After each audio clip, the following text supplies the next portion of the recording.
Hello dear students, मैं हूं ब्रह्मदेव सिंह। आज मैं आपको क्लास 11th का प्रोज का पहला chapter my struggle for an education के बारे में डिस्कस कर रहा हूं।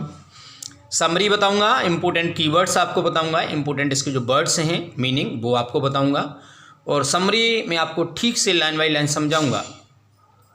तो अगर मैं आपसे एक निवेदन करूंगा, यदि आप मेरे चैनल से नए जुड़े हैं तो आप प्लीज़ मेरे चैनल को सब्सक्राइब कर लीजिए और बेल आइकन को दबा दीजिए ताकि आपके पास मेरा हर नोटिफिकेशन पहुंच सके।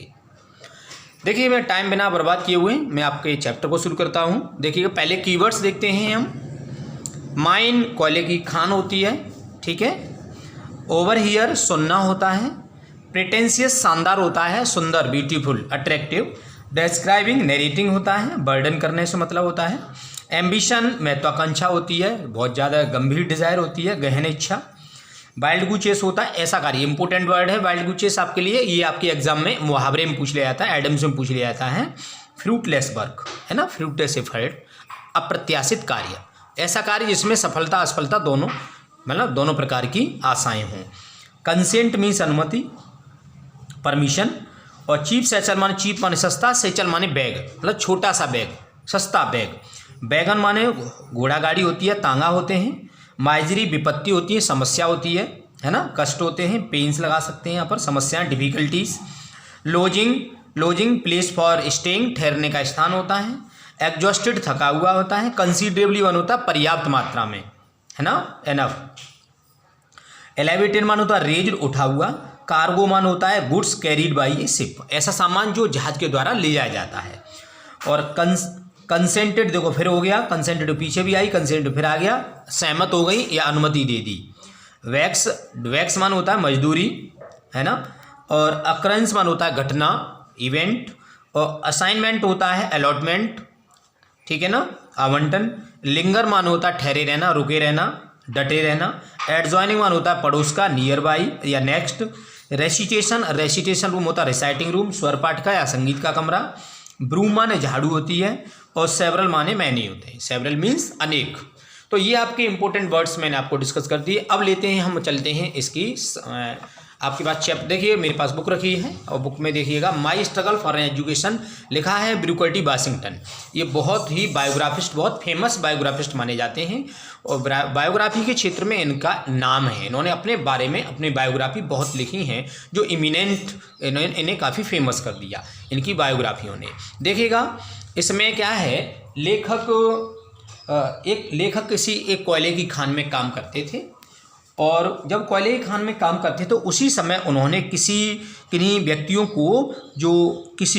को बात करते हुए सुना। देखिए आप यहाँ पर ओवर हियर टू माइनस मान दो व्यक्तियों को बात करते हुए सुना था किसी स्कूल के बारे में जो वर्जीनिया में कहीं स्थित था।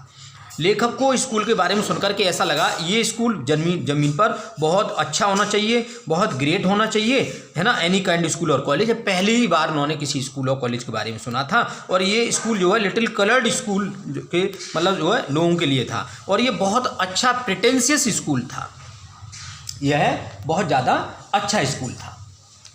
और इस स्कूल का जो नाम था, ये मेरी बात पर ध्यान देंगे आप, इस स्कूल का जो नाम था हैम्पटन, देखिए मैं जो बता रहा हूँ वो Hampton normal and agriculture institute in Virginia था, ठीक है। Hampton normal and agriculture institute in Virginia, ये वर्जीनिया में कहीं स्थित था। मतलब लेखक को मालूम नहीं था ये कहाँ था, और लेखक वहाँ जाने के लिए बहुत इच्छुक था। वह किसी भी प्रकार से उस स्कूल में पहुँचना चाहता था, मतलब लेकिन लेखक पर क्या था, लेखक परेशान था बेचारा, उसकी पैसा भी नहीं था उसके पास। ऐसा हुआ कि 1872 उन्होंने निश्चय कर लिया मुझे जाना ही है। लेकिन उसकी माँ जो थी बहुत परेशान थी, थोड़ी बीमार भी थी, और उनकी माँ नहीं भेजना चाहती थी अपने बच्चे को, क्योंकि कार्य वो ऐसा था। वाइल्ड गुचेस, देखो वाइल्ड गुचेस से शब्द आ रहा है, देखिएगा मैं आपको दिखा दूँ। वाइल्ड गुचेस से अप्रत्याशित कार्य के लिए जाना चाह रहा था, तो लेकिन किसी भी कीमत पर उसने अपनी माँ से अनुमति प्राप्त कर ली, और अनुमति प्राप्त करके आधे मन से उनकी माँ ने अनुमति दी, और लेकिन वो चल देते हैं। अब वो ग्रेट डेम के हम कहते हैं जिस दिन वो चाहते हैं, मतलब ये क्वेश्चन आ सकता है what was the great dame of the writer, तो जब जिस दिन वो चाहते हैं उस दिन मतलब चलना शुरू करते हैं, वो ग्रेट डे महान दिन कह करके संबोधित करते हैं। वो वहाँ पर उनके पास कुछ था नहीं, एक छोटा सा बैग था, चीप सैचल, देखो मैंने मीनिंग बताया, चीप सैचल छोटा सा एक तनी वाला बैग था जिसमें उन्होंने छोटे मोटे कपड़े रख लिए। और उस समय उनकी माँ ज़्यादा बीमार थी और उन्हें थोड़ी बहुत किसी व्यक्ति से, जो जॉन नाम का व्यक्ति था, किसने सहायता की थी, वो जॉन नाम का व्यक्ति था, उसने इनकी मदद की। तो उनसे कुछ रुपए लेकर के ये चल दिए हिम्मत करके। हालांकि इनके पास हिम्मत नहीं थी इनमें जाने की, ये हिम्मत नहीं हो रही थी कि मैं जाऊं। लेखक ने अपनी यात्रा शुरू कर दी। लेखक चल देते हैं अपनी यात्रा में, और जब चलते हैं तो क्योंकि उन्हें वहाँ शिक्षा प्राप्त करने की अभिलाषा थी तो हैम्पटन के लिए चल देते हैं। और अब वो जब रास्ते में जाते हैं तो वो दूरी कैसे पैदल चलते हैं, कुछ कारों से चलते हैं, कुछ घोड़ा गाड़ियों से चलते हैं। तो मतलब इस तरह से वो अपनी देखिएगा वर्जीनिया के लिए पहुंच जाते हैं। मतलब इस तरह से वो वहाँ बहुत ज़्यादा समस्याओं का सामना करते हुए पहुंचते हैं। अब जब वहाँ पहुंचते हैं, कहाँ पहुंचते हैं, रिचमंड पहुंच जाते हैं कार से, है ना, वैगन से। और कई दिनों बाद रिचमंड पहुंचते हैं तो वहाँ से भी अभी भी 82 मील्स था हैम्पटन पहुँच गए, वहाँ से अभी भी कितना 82 मील था वर्जीनिया। अब क्या करते हैं, जब लेखक वहाँ पहुँचते हैं तो बहुत ज़्यादा थके हुए थे, है ना, थके थे, हारे थे, गंदे थे। लेखक बड़ा परेशान थे। लेखक मतलब वहाँ बहुत बेचारे भूखे भी थे। अब वहाँ वो कह रहे हैं, क्यों कह रहे हैं, अभी भी वर्जीनिया मतलब रिचमंड नगर पहुँच तो गया लेकिन वहाँ से तो दूर था अभी भी। लेखक के पास धन नहीं था और वह कह रहे हैं कि हम इतने बड़े नगर में कभी गए नहीं थे। उन्होंने कहा कि आखिर ठहरे कहाँ। वो गलियों में घूमते रहे, अगर किसी से बात करते थे तो वो सब के सब क्या चाहते थे, रुपए चाहते थे, वो सब के सब रुपए चाहते थे। लेकिन वो लेखक पे थे नहीं, मतलब पूरी रात बेचारे कुछ नहीं किया। ये कह रहे हैं better to do walk street.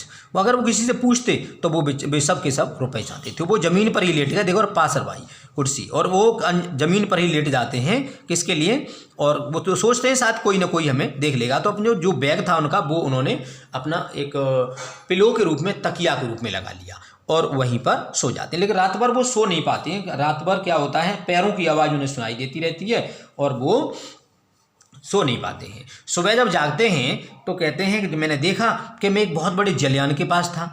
जलयान में क्या था, मेरे आसपास क्या उतर रहा था, उसमें से ओवरलोडिंग होता है। जलयान मतलब तो जहाज था, उसमें से पिग आयरन उतर रहा था। तो मैं उसके कैप्टन के पास गया, मैंने उससे पूछा कि क्या मैं इसमें से लोहा उतरवा दूं, क्या मैं इस मदद करवा दूं। तो लेखक ने, मतलब जो कैप्टन था उसका, उसने अनुमति दे दी और मैंने कई दिनों तक उस पर कार्य किया और रुपए कमा लिया, फिर आगे के लिए बढ़ गया। जब वो कह रहे हैं जब मैंने पर्याप्त धन कमा लिया तो मैं आगे को चल दिया। और कह रहे हैं जब मैं आगे बढ़ा और जब मैं स्कूल पहुंचा, जब मैं स्कूल बिल्डिंग के पास पहुंचा तो देखिएगा द साइट इंपॉर्टेंट है, आपके पैराग्राफ है ये वाला। The first sight to a large story brick school building seemed have divided me for all that I had undergone in order to reach place. ये कह रहे हैं स्टोरी, जैसे मैं उस स्कूल की बिल्डिंग को देखा जो 3 मंजिला बनी हुई थी, ईंटों से बनी हुई थी, देख करके मुझे ऐसा लगा जैसे मेरे जीवन का पुरस्कार मुझे मिल गया। मतलब मैं जिसके लिए प्रयास कर रहा था वो मुझे प्राप्त हो गया। अब वो लेखक वो पहुंच जाता है ग्राउंड में, अर्थात स्कूल की ज़मीन पे पहुंचता है, ग्राउंड में उतर जाता है, लेकिन वो उसके प्रिंसिपल के सामने खड़ा रहता है। बहुत देर तक तो असाइनमेंट चल रहा था, अर्थात वहाँ परीक्षण चल रहा था, है ना, इंटरव्यू चल रहा था बच्चों के, उसके लिए एग्ज़ाम के लिए, उसके लिए एंट्रेंस के लिए। तो लेखक कह रहा है कि पहले तो उसने मेरी तरफ ध्यान ही नहीं दिया, है ना। बहुत देर बाद मुझे उसने देखा और कहा कि भाई आप यहाँ क्यों खड़े हुए हैं। उसने देखा, मुझसे पूछा आप यहाँ क्यों खड़े हुए हैं। तो मैंने फिर अपनी बताया कि मैं इस तरह से आया हूँ। तो उन्होंने मुझसे कहा कि आप मतलब सोचा उन्होंने कि गंदे संदे हैं ये तो, और उन्होंने कहा कि ऐसा है, यहाँ से जो उठाइए झाड़ू और जाइए कारपेट वाले कमरे की आप सफाई करिएगा जा करके।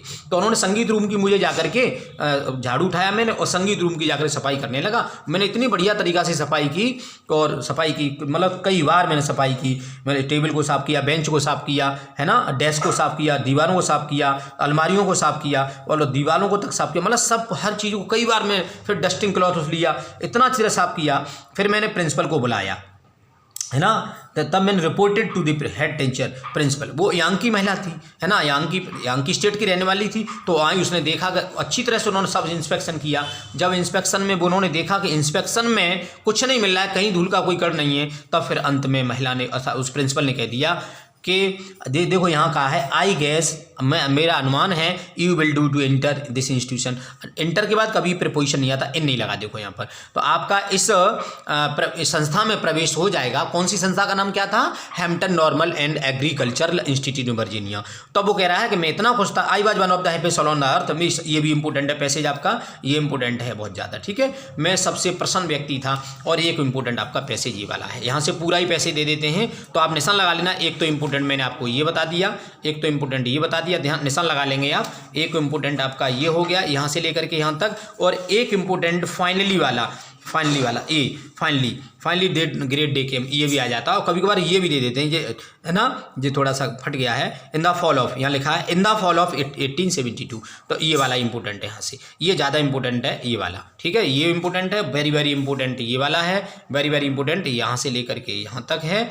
और फिर वेरी वेरी इंपॉर्टेंट आपका लास्ट वाला पैसेज है। इनमें से ही आपके पैसेज मिल जाते हैं, ठीक है। आज की मैं समरी, आज के लिए बस इतना ही। मैंने समरी भी आप डिस्कस कर दी आपको, और आपको word meaning. Thank you, have a nice day.